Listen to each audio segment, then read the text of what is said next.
সমাচারে নির্ভীক, আলোর দিশারি ও গণমানুষের কণ্ঠস্বর দৈনিক সময়ের কণ্ঠ।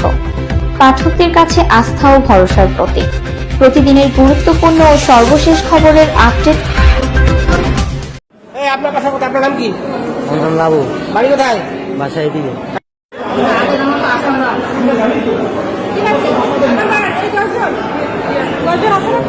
এই মাসুম বাচ্চাটা বলে আছে। পাট ও পাট বীজ প্রশিক্ষণ 2024-এ দায়িত্বরত থাকা উপসহকারী পাট উন্নয়ন কর্মকর্তা ঝর্ণা বেগমের কাণ্ড দেখুন ভিডিওতে। ভিডিওটি শেষ পর্যন্ত দেখবেন। কিছু চেয়ারম্যানদেরকে দিয়ে ফোন করা অনেক বিশ্বাস আছে, এই জন্য আমার একার পক্ষে ডাকা সম্ভব হয়নি। কিছু আমি চেয়ারম্যানদেরকে ফোন দিয়ে বলছি যে ওনাদের নিজস্ব চাষি যেগুলো তালিকাভুক্ত কিছু মেম্বারদেরকে ফোন দিছি আমি, এবং আমার সহকারী আছে ওনাকে দিয়ে কিছু খবর দেওয়া আছে। এখন যে বহিরাগত চাষি আসছে এটা আমার অজানা। এটা কি লিস্টটা কে করছে? লিস্টটা আমি এবং আমার সহকারী করছিলাম। পাট ও পাট বীজ প্রশিক্ষণে দুর্নীতি ফাঁসিয়ে দেওয়া হচ্ছে ইউনিয়ন চেয়ারম্যান ও মেম্বারদের। ভিডিওটি দেখতে থাকুন। কিভাবে অজানা? রানীশঙ্কল থেকে আসলো, পীরগঞ্জ থেকে আসলো? আসলে এটা যে ওনারা ভুয়া আইডি দিয়ে করছে সেটা আমি জানি না। কে করছে?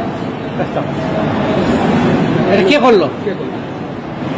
এটা মেম্বার চেয়ারম্যানরা দিচ্ছে আমার যে আইডি গুলো, আমি সেটাই। এই বালিরাঙ্গি উপজেলা মেম্বার চেয়ারম্যানটা দিছে আপনাকে? হ্যাঁ, বালিরাঙ্গি উপজেলা। আচ্ছা ঠিক আছে, আপনারা যান, বসেন।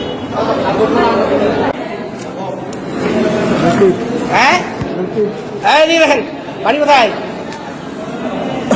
বাড়ি লোহাগাড়া। আমি অসীম কর্মকর্তা, জেলা পাট উন্নয়ন। আচ্ছা, প্রশিক্ষণের দায়িত্ব হলো উপসহকারী পাট উন্নয়ন কর্মকর্তা জনক ঝর্ণা বেগম। কোনটা কোনটা বোমা? ঝর্ণা। আপনার বোমা, আপনি তার শ্বশুর হবেন?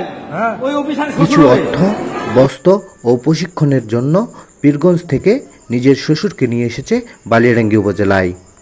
চাষিদের লিস্ট তৈরি করছি এবং কি এদের লিস্ট অনুযায়ী আমি ডাকছি। বেগম এখানে চাষি আনবে, আমার দায়িত্ব হলো সমন্বয়কারীর, আমি প্রশিক্ষকদের এখানে নিয়ে এসে প্রশিক্ষণটা প্রদান করব।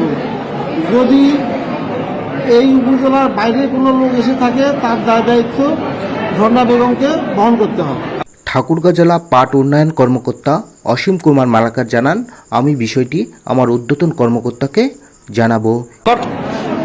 500 টাকা অনারিয়াম আছে এবং নাস্তা এবং খাবারের জন্য তাদের ব্যবস্থা আছে, এই বরাদ্দটা তাদের জন্য আছে।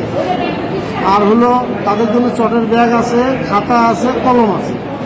তাহলে এই যে বহিরাগত করে আসলো, আপনি কি ব্যবস্থা নেবেন এখন বলেন? আমি যদি আমার কাছে এখন প্রাথমিক যে ব্যবস্থা সেটা হলো যে যারা বহিরাগত আছে তাদেরকে অনারিয়াম দেওয়া হবে না, এক। আর 2 নম্বর হলো যতজন চাষি আমাদের বালিয়াডাঙ্গি উপজেলা থাকবে ততজনই প্রশিক্ষণ পাবে এবং ততজনই প্রশিক্ষণের অনারিয়াম পাবে।